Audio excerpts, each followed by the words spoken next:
Hello दोस्तों, कैसे हैं आप लोग। दोस्तों, हमारे YouTube चैनल बागनाथ क्लासेस में आपका बहुत बहुत स्वागत है। दोस्तों, मेरे द्वारा जो सीरीज आप लोगों के सामने लाई जा रही है यह आपके लिए हर प्रकार के कंपटीशन एग्जाम के लिए फायदेमंद होने वाली है। दोस्तों, चाहे यूकेपीएससी की बात हो या समूह ग की कोई भी परीक्षा हो या किसी भी स्टेट की समूह ग की परीक्षा की बात हो या यूपीएससी की परीक्षा की बात हो, टीईटी हो, सीटीईटी हो, बीएड हो, डीएलएड हो, सभी प्रकार की परीक्षाओं के लिए यह सीरीज बहुत महत्वपूर्ण होने वाली है। तो आइए दोस्तों, आज की हम इस वीडियो को शुरू करते हैं। दोस्तों, कल मैंने आपको हिमालय के बारे में बताया, ठीक है। हिमालय का 37 वितरण मैंने आपको बता दिया, 37 वर्गीकरण बता दिया। इसके अलावा प्रादेशिक वर्गीकरण बता दिया। प्रदेशों के आधार पर हिमालय को मैंने आपसे कहा था ये कश्मीर हिमालय है, हिमाचल उत्तराखंड हिमालय, नेपाल हिमालय, सिक्किम दार्जिलिंग हिमालय, भूटान हिमालय, अरुणाचल हिमालय, ये पूर्वी पहाड़ियां हैं। तो दोस्तों, इसमें से एक दो टॉपिक कल छूट गए थे। छूटे क्या, मैं आपको बता देता हूं। सबसे इंपॉर्टेंट यह है, जो मिजोरम है इसको मोलिसिस बेसिन के नाम से भी जाना जाता है। और मणिपुर तथा मिजोरम की एक महत्वपूर्ण नदी है दोस्तों, बराक नदी। बराक नदी मणिपुर और मिजोरम की एक महत्वपूर्ण नदी है। इसके अतिरिक्त कल मैंने दोस्तों जब अरुणाचल हिमालय आपको बताया था तो मैंने आपसे क्या कहा था, यहाँ पर DMAM यानी डाफला मिरी, क्या क्या कहा था कल मैंने यहाँ पर, देखो DMAM, डाफला मिरी अबोर मिस्मी, जो ये जनजातियां हैं दोस्तों, इनके द्वारा एक स्थानांतरणशील कृषि की जाती है जिसको हम कहते हैं स्लैश या वर्ण कृषि के नाम से भी जाना जाता है। झूमिंग फार्मिंग भी कहा जाता है उसे। तो दोस्तों, ये बहुत इंपॉर्टेंट तथ्य है। कल अरुणाचल हिमालय को जब मैंने आपको बताया तो ये तथ्य यहाँ पर छूट गया था। तो आप लोग कह सकते हैं कि डाफला मिरी अबोर और मिस्मी जो जनजाति के लोग होते हैं, ये जो है स्थानांतरणशील कृषि को ही वर्ण या स्लैश कृषि, झूमिंग कृषि कहा जाता है। दहन या कर्तन कृषि भी कहा जाता है। तो इन जनजातियों के द्वारा यहाँ पर ये कृषि की जाती है। इसके अलावा नागालैंड, मणिपुर और मिजोरम की पहाड़ियों में भी इस प्रकार की कृषि होती है। कौन सी? स्थानांतरणशील कृषि होती है। इसमें क्या होता है, देखो 2-3 साल जो है जंगलों को साफ करके वहां कृषि की जाती है, उसके बाद फिर छोड़ के नए स्थानों पर कृषि की जाती है। यानी कहने का मतलब है स्थान को परिवर्तित करते रहते हैं, ठीक है। इसीलिए इसका नाम क्या पड़ा, स्थानांतरणशील कृषि। तो दोस्तों, ये आपका क्लियर हो गया। तो आज हमारा जो टॉपिक है वह है उत्तरी भारत का विशाल मैदान। बहुत ही इंपॉर्टेंट है दोस्तों, ये हर प्रकार के कंपटीशन एग्जाम में आपसे यहां से प्रश्न अवश्य पूछे जाते हैं। तो आप लोग इसको ध्यानपूर्वक नोट डाउन करते रहिएगा। देखो, उत्तरी भारत का विशाल मैदान, इसका नाम एक और है, सिंधु गंगा ब्रह्मपुत्र का मैदान भी कहा जाता है। क्या? सिंधु गंगा ब्रह्मपुत्र का मैदान भी कहा जाता है। क्यों कहा जाता है दोस्तों? देखो, इस मैदान का निर्माण, ठीक है, इस मैदान का निर्माण यानी जो उत्तर का विशाल मैदान है, देखो उत्तर का जो विशाल मैदान है दोस्तों, अगर हम मैप में देखते हैं तो इतना हिस्सा, ये वाले हिस्से में जो है ये उत्तर के विशाल मैदान में ये वाला, और यहां से आपका ये और ये वाला हिस्सा, ये उत्तर का विशाल मैदान के अंतर्गत आता है। तो यहां पर देखो सिंधु नदी द्वारा, गंगा नदी द्वारा और ब्रह्मपुत्र नदी द्वारा, देखो ब्रह्मपुत्र नदी यहां तिब्बत से निकलती है, ऐसे यहाँ नामचा बड़वा आपका क्या है, पर्वत है, इसी के आसपास, ठीक है, ये हमारे भारत में प्रवेश करती है। उत्तर पूर्व की ओर बहती हुई, उत्तर पूर्व की ओर ऐसे आती है, उसके बाद ये दक्षिण पश्चिम की ओर मुड़ जाती है और यहाँ असम घाटी का निर्माण करती है। यानी कहने का मतलब ये ब्रह्मपुत्र का मैदान कहलाता है। तो दोस्तों, इसी कारण इसके नाम क्या पड़ा, उत्तरी भारत का विशाल मैदान को सिंधु, गंगा और ब्रह्मपुत्र का मैदान भी कहा जाता है। अब हम बात करते हैं, देखो जो हिमालय की सबसे दक्षिण में जो श्रेणी थी शिवालिक के गिरिपाद से जो उत्तरी विशाल भारत का मैदान है, इसको हम 3 भागों में बांट सकते हैं। उत्तरी भारत के विशाल मैदान को 3 भागों में, पहला भाग कहलाता है दोस्तों भाबर, दूसरा है आपका तराई और तीसरा भाग है दोस्तों जलोढ़ मैदान, ठीक है। देखिए, जो भाबर है ये शिवालिक से सटा हुआ है, लगभग लगभग ये मान के चलो आप 10 किलोमीटर 8 से 10 किलोमीटर की चौड़ी पट्टी पर फैला हुआ ये भाबर क्षेत्र है। ठीक है, 8 से 10 किलोमीटर की चौड़ाई पर फैला हुआ भाबर की पट्टी है। देखो इस क्षेत्र को भाबर क्यों कहते हैं, यहाँ पर जो नदियां हैं वो अपने साथ बड़े बड़े कंकड़ पत्थर को बहा के लाती है और इकट्ठा कर लाते हैं। कभी कभी क्या होता है, छोटी छोटी नदियां यहीं पर जो है भूमिगत हो जाती हैं, यानी वो दिखाई नहीं देती है। किस क्षेत्र में, भाबर क्षेत्र में छोटी बड़ी नदियां जो होती है वो अपने साथ बहुत कंकड़ पत्थर, बड़े बड़े रेत, ठीक है, बालू, गोलाश्म, इन चीजों को या इन क्या कहते हैं जो कंकड़ पत्थर बालू रेत है, इनको सबको बहा के जमा कर देती है। ठीक है, और स्वयं जो छोटी छोटी नदियां होती है, छोटी बड़ी नदियां, वो क्या हो जाती हैं, लुप्त हो जाती है उसमें। तो इस क्षेत्र को क्या कहा जाता है, भाबर कहा जाता है।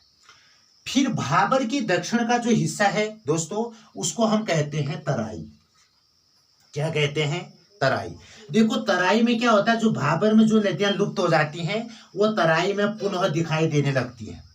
लेकिन तराई क्षेत्र में इन नदियों की निश्चित वाहिकाएं नहीं है, बहने का स्थान जो है निश्चित न होने के कारण अनूप का निर्माण करते हैं। किसका निर्माण करते हैं, अनूप, मतलब झीलों का निर्माण कर देते हैं तराई क्षेत्रों में, और जिस कारण तराई क्षेत्र जो है दलदली हो जाते हैं। यहाँ पर जो है इसकी अपेक्षा कम आकार के छोटे छोटे कंकड़ पत्थर होते हैं तराई क्षेत्र में। तराई क्षेत्र की जो चौड़ाई है दोस्तों, हम कह सकते हैं 10 से 20 किलोमीटर की मोटाई तराई क्षेत्र में। देखो भाबर मैंने कितना कहा, 8 से 10 किलोमीटर की मोटी पट्टी के रूप में फैला है, और भाबर के ही दक्षिण में जो है तराई क्षेत्र है जो कि 10 से 20 किलोमीटर मोटा है। और यहाँ पर जो भाबर में जो नदियां लुप्त हो जाती हैं वो यहाँ पुनः दिखाई देने लगती हैं, लेकिन निश्चित वाहिकाएं न हो पाने के कारण ये अनूप का निर्माण करती है। तराई क्षेत्र से कहते हैं।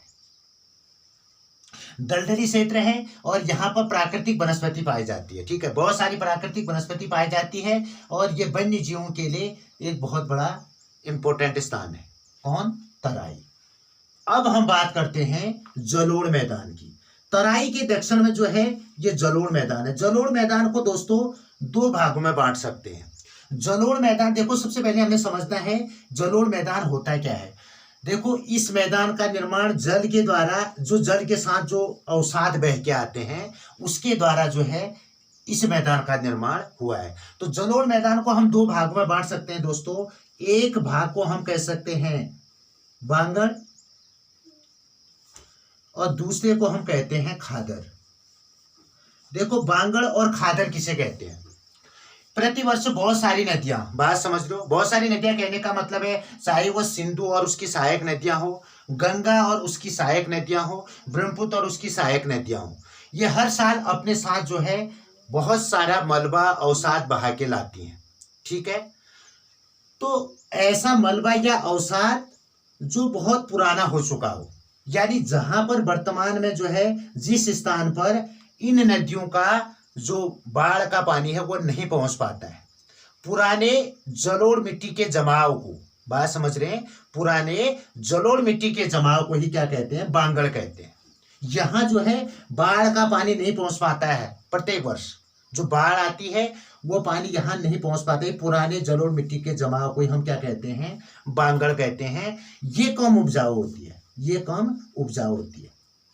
लेकिन जो खादर है दोस्तों, खादर का मतलब है प्रतिवर्ष बाढ़ का पानी, बात समझ रहे, प्रतिवर्ष नदी में जब बाढ़ आती है तो बाढ़ अपने साथ बहुत सारे अवसादों को बहा के लाता है नदी का पानी। ठीक है, तो प्रतिवर्ष जो मिट्टी का जमाव होता है, जो अवसाद का जमाव होता है, जो बारीक रेत इसका जो जमाव होता है दोस्तों, उसी को हम क्या कहते हैं, खादर कहते हैं। ये बहुत ही उपजाऊ मिट्टी होती है, इसकी जो फर्टाइल पावर होती है बहुत अधिक होती है, उपजाऊ मिट्टी कहलाती है, कांप मिट्टी का निक्षेप कह सकते हैं। ठीक है, तो ये इसको क्या कहते हैं, खादर कहा जाता है।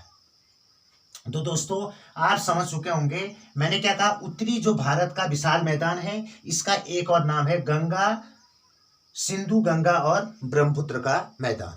देखो सिंधु, गंगा, ब्रह्मपुत्र के मैदान को जो है तीन भागों में हम बांट सकते हैं, जो शिवालिक के दक्षिण में है। ठीक है। शिवालिक श्रेणी के जो दक्षिण गिरिपाद जो क्षेत्र है वो भाबर कहलाता है। देखो भाबर जो है 8 से 10 किलोमीटर पट्टी के रूप में फैला है, ठीक है। और ये भाबर क्षेत्र में जो है बड़े बड़े कंकर पत्थर और उसका जमाव होता है, ठीक है, जिस कारण नदियां जो है दोस्तों यहाँ पर कभी कभी छोटी छोटी नदियां जो है वो अंडरग्राउंड हो जाती हैं, यानी दिखाई नहीं देती हैं, सीधे सीधे हम कह सकते हैं वो दिखाई नहीं देती हैं। लेकिन फिर ये भाबर के जो दक्षिण का हिस्सा है वो तराई कहलाता है।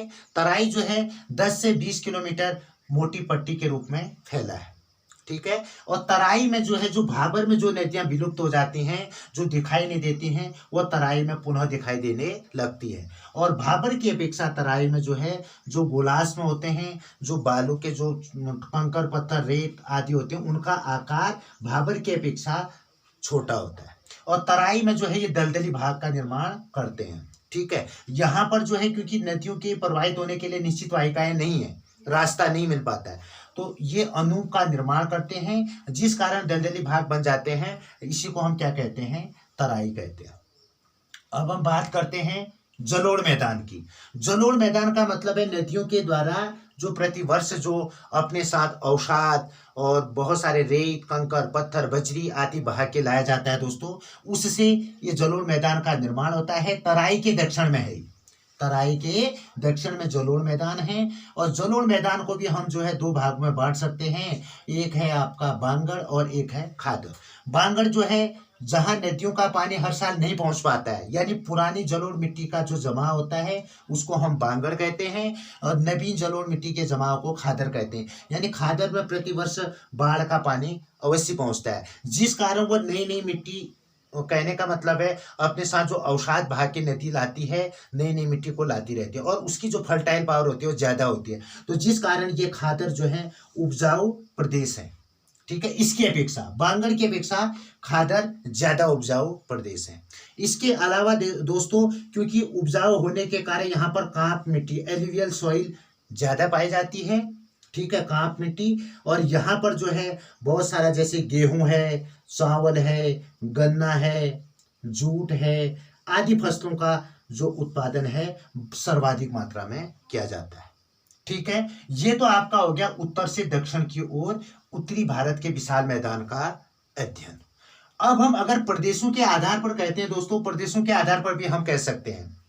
देखो ये जो ये वाला है, ये वाला क्षेत्र राजस्थान का मैदान कहलाता है। क्या कहलाता है, राजस्थान का मैदान। और यहाँ पर आपका ये पंजाब और हरियाणा का मैदान। देखो ये राजस्थान का मैदान, इसको हम पंजाब का मैदान या पंजाब हरियाणा का मैदान कह सकते हैं। फिर ये गंगा का विशाल मैदान है। गंगा के विशाल मैदान को हम 3 भागों में बांट सकते हैं। पहला भाग जो है ऊपरी गंगा का मैदान, दूसरा भाग मध्यवर्ती गंगा का मैदान, और तीसरा भाग जो ये यहाँ है ये आपका निम्न गंगा का मैदान कहलाता है। इसके अलावा जो यहाँ से जो ब्रह्मपुत्र नदी अरुणाचल प्रदेश में नामचा बड़वा के आसपास जो है भारत में प्रवेश करती है, उत्तर पूर्व से होते हुए दक्षिण पश्चिम की ओर प्रवाहित होती है, तो यहाँ पर जो है ये ब्रह्मपुत्र नदी असम के मैदान यानी ब्रह्मपुत्र के मैदान का निर्माण करती है, असम घाटी का निर्माण करती है, ठीक है। और यहाँ पर जो है जो ब्रह्मपुत्र नदी है दोस्तों ये अपने साथ बहुत सारा अवसाद बहा के लाती है, ठीक है। और जिस कारण जो है यहाँ पर इतना सारा बजरी व रेत इकट्ठा हो जाता है, द्वीपों का निर्माण हो जाता है। विश्व का सबसे बड़ा जो नदी द्वीप है मजूली, ठीक है, विश्व का सबसे बड़ा जो नदी द्वीप है मजूली, वो इसी ब्रह्मपुत्र नदी के द्वारा उसका निर्माण हुआ है। तो दोस्तों अगर हम चाहे तो ऐसे भी इसका वर्गीकरण कर सकते हैं और उत्तर से दक्षिण की ओर भी इसका वर्गीकरण कर सकते हैं। इसके अलावा दोस्तों जो ये नदियां हैं, बड़ी बड़ी जो नदियां विशाल मैदान से होकर प्रवाहित होती हैं, ये बड़े बड़े डेल्टाओं का निर्माण भी करते हैं, जैसे सुंदरवन का डेल्टा, ठीक है, किसका डेल्टा, सुंदर, गंगा ब्रह्मपुत्र तथा उसकी सहायक नदियों के द्वारा देखो विश्व का सबसे बड़े डेल्टा का निर्माण होता है। सबसे बड़ा डेल्टा है विश्व का, सबसे बड़ा डेल्टा सुंदरवन का डेल्टा। तो दोस्तों उत्तरी भारत के विशाल मैदान का हमने इतना सारा अध्ययन कर लिया, ठीक है। ये अध्ययन आपके लिए पर्याप्त है। आप लोग जो जो मैंने इंपॉर्टेंट तथ्य बता रखे हैं आप इसको नोट डाउन करते रहिएगा, और ये सीरीज आपके लिए बहुत इंपॉर्टेंट होने वाली है दोस्तों। देखो हम लोग जो है जितना मैं आपको पढ़ा रहा हूं, अगर इतनी तत्परता के साथ, जितनी तत्परता के साथ मैं आप लोगों के लिए ये बहुत अच्छा मटेरियल से लेके आ रहा हूं। अगर इतनी तत्परता के साथ आप लोगों ने अध्ययन किया तो दोस्तों आपको आपकी सफलता या आपको सफल होने से कोई नहीं रोक सकता। तो दोस्तों आज हम इस वीडियो में इतनी बात करेंगे। इसके बाद जो नेक्स्ट वीडियो होगा वो बहुत ही और अच्छी वीडियो लाने का प्रयास किया जाएगा। और दोस्तों इसके अतिरिक्त बागनाथ क्लासेस के द्वारा आप लोगों के लिए अंग्रेजी इंग्लिश में भी और मैथ्स की क्लासें भी, हिस्ट्री, पॉलिटी, इकोनॉमिक्स, इसके अलावा जो है जीके और उत्तराखंड का सामान्य ज्ञान, इन सभी टॉपिक्स पर वीडियो लाने का कार्य चल रहा है। दोस्तों समय के अभाव के कारण मैं जल्दी जल्दी ये काम नहीं कर पा रहा हूं, लेकिन धीरे धीरे सने सने सब कुछ हो जाएगा। आप लोग हमारे YouTube चैनल के साथ बने रहें, बागनाथ चैनल के साथ बने रहें। बागनाथ क्लासेस आपके लिए हर प्रयास, हर संभव कोशिश करेगा कि आप लोगों को सफलता मिले। तो इसी के साथ मैं अपने इस वीडियो को यहीं पर समाप्त करता हूं। दोस्तों धन्यवाद। जय हिंद, जय बागनाथ।